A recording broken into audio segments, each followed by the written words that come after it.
Hello, hello, hello. This is FirebirdLover with my submission for Fastest Furs Spring Spectacular 2022. This is my second submission. This is the advanced mode. So this is Sentinels of the Multiverse fighting the same villains, same heroes in the block as my previous submission, same variants. But now I am, in this case, instead of the standard difficulty, I am fighting at advanced difficulty. The way this makes it harder is that this villain now deals +1 damage with all attacks, and infected heroes deal +1 damage with all attacks. That is supposed to make it harder because infected heroes hurt themselves, but they can also hurt the Plague Rat, so this will kind of make the damage race a lot faster.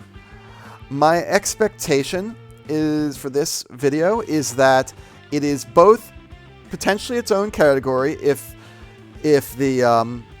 staff would prefer this category to be the one that I the one that I run in the marathon in, or it is potentially an incentive for the previous category, and this way you get to see what it looks like and make that decision as whether you think it'd be better as its own category, what I run, or as an incentive.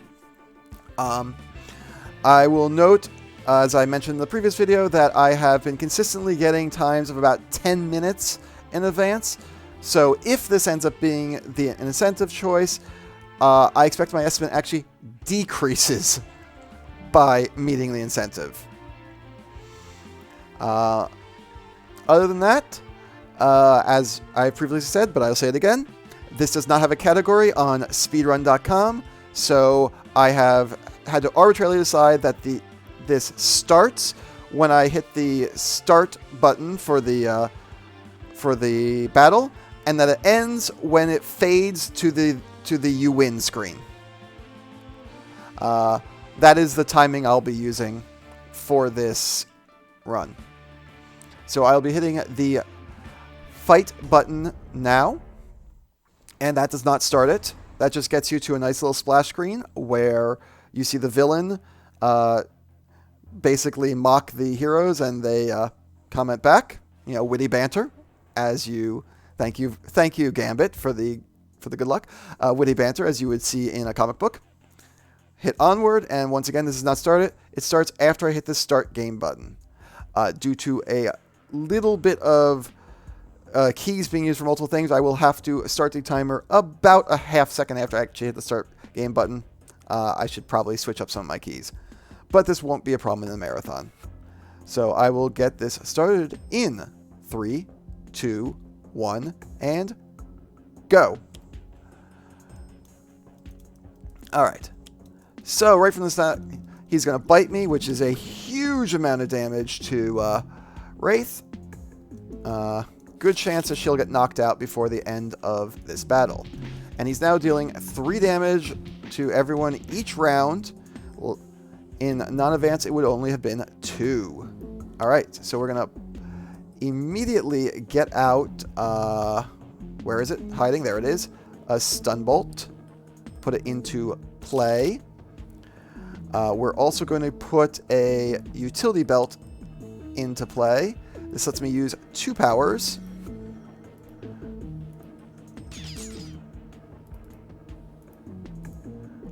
This power attacks 2 different targets. You'll note that what I'm going to do is not attack the other target. I want to keep that Plague Locust in play.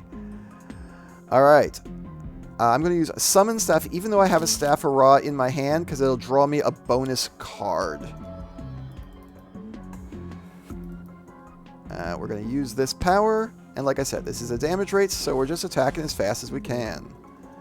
We've infected Knife, so she's going to hurt herself. But also, you'll note she's going to be dealing lots of damage to Plague Rat. Alright, what do we get here? We got junk. Put the Truth Seeker into play.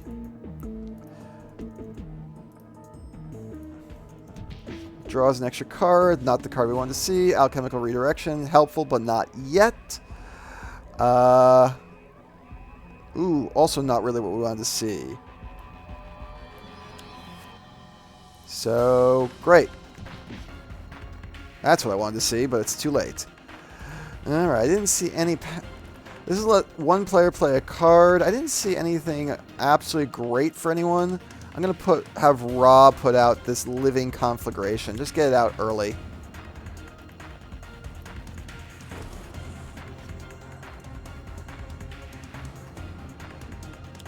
Alright. Prison Riot will put a whole bunch of prisoners into play. They tend to beat up anyone they can, so they'll hit me, but they'll also hit Plague Rat. It's kind of a...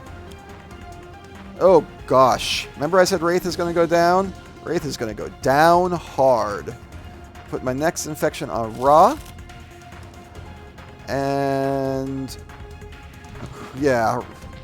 Unless I can redirect damage from her real soon, she is not going to be around real soon. Get a Razor Ordnance into play. And immediately start using it.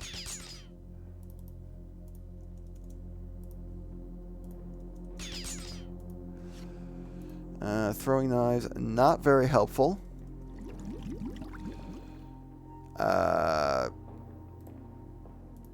Immune to fire damage will help me against Char, so that is what I will do. I'm going to use the Living Conflagration. It's a little less damage than I would normally like to do, but it draws a card, and his hand's not very good right now.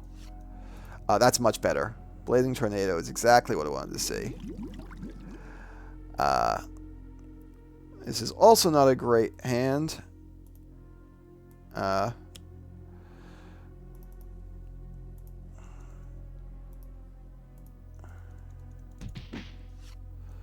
Battlefield experience. Nice to see. We got not much here. Still. I'm going to use this alchemical redirection, which may actually get him killed. But he's not doing a lot of good right now. Oh, it's going to be fine. Alright, so I'm going to let everyone draw a card. Okay, so some good cards being drawn there. But more importantly, I'm going to have Legacy use a power to let Scholar play a card, and he's going to play the card that says he can't take damage for a round. So everything gets redirected to him, and he can't take damage.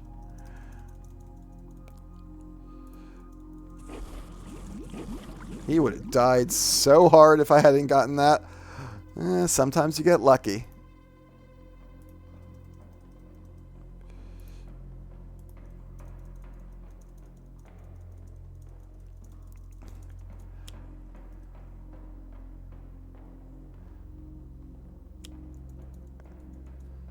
Choose for me. Nobody gets hurt. Because it all goes to Scholar, and he's immune. Choose for me, and nobody gets hurt. Oh. Huh. That shouldn't be hurting him. I don't know why that did, but I'm also not going to worry about it. We're just going to start putting out damage as fast as we can.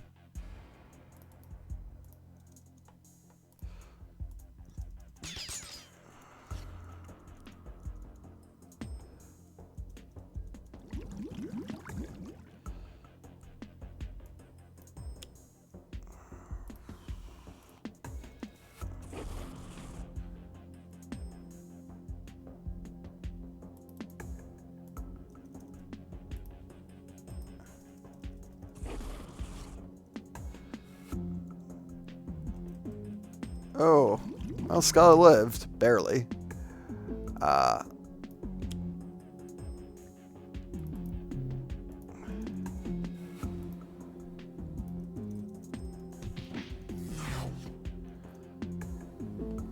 What can I put out? Can put this out.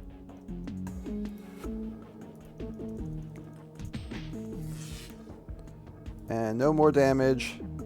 It takes too long. We want to just put damage on. Well, he barely lived, but he lived, so fine. Here. We're just gonna deal as much damage as we can, because I don't think he's living out the round, and it might not matter anyway. Yeah, it's not going to matter. We're going to be done with this power play. Knife has something that can deal damage. Wrecking Uppercut.